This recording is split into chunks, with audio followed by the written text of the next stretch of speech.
মধ্যপ্রাচ্যের চলমান উত্তেজনার প্রভাব এবার সরাসরি পড়েছে বাংলাদেশি সমুদ্র বাণিজ্যে। বাংলাদেশ শিপিং কর্পোরেশনের একটি জাহাজ ইরানের ড্রোন হামলা থেকে অল্পের জন্য রক্ষা পেয়েছে।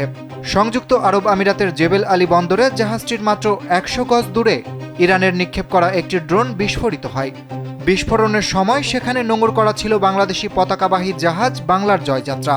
এ সময় জাহাজে থাকা ৩১ জন নাবিক অক্ষত থাকলেও মুহূর্তেই তৈরি হয় আতঙ্কের পরিবেশ।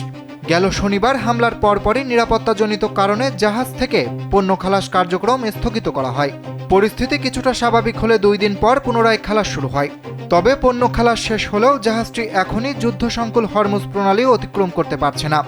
শুধু বাংলার জয়যাত্রা নয়, হরমুজ প্রণালীর কাছাকাছি বাংলাদেশি পতাকাবাহী আরও ৩টি জাহাজ অবস্থান করছে। এর মধ্যে KSRM গ্রুপের ২টি এবং মেঘনা গ্রুপ অব ইন্ডাস্ট্রিজের একটি জাহাজ রয়েছে। এসব জাহাজকে নিরাপত্তার স্বার্থে ও যে কোনো ধরনের ঝুঁকি এড়াতে গতি কমানো সহ কিছু বিধিনিষেধ মেনে চলার পরামর্শ দেওয়া হয়েছে।